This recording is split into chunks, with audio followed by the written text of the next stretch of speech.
There's a major problem in transatlantic relations. Anyone who spent time last week at the Munich Security Conference, where you had scores of heads of state and top leaders, congressional members, parliamentarians from various countries, it was perhaps one of the biggest single problems that one could detect is that we're talking past each other.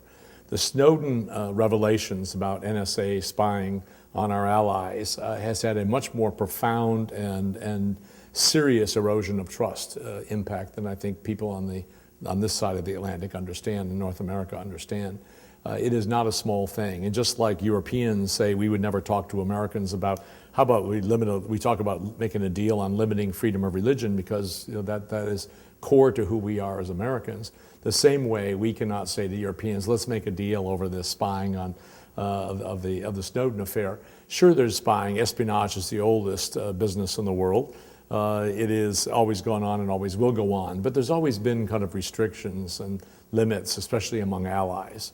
And the fact that telephones of party leaders and of others were bugged, where there's absolutely no possible utility for doing that, is something that has really taken hold in the body politic of countries like Germany. And so the message becomes one of learning how to listen.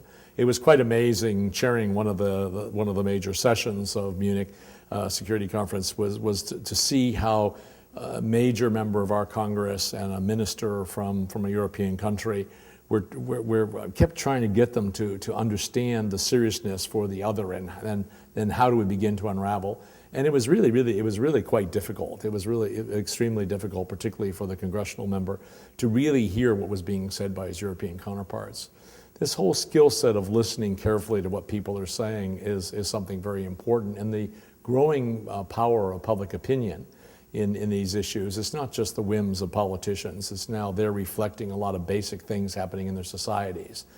Whether it's we're talking about Syria, or we're talking about nuclear arms in Iran, or we're talking about North Korea, or we're talking about all the other challenges of climate change and everything else, the United States and Europe working together in this is absolutely essential.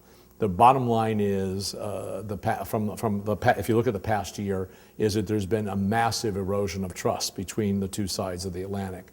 This is not good for them or for global affairs.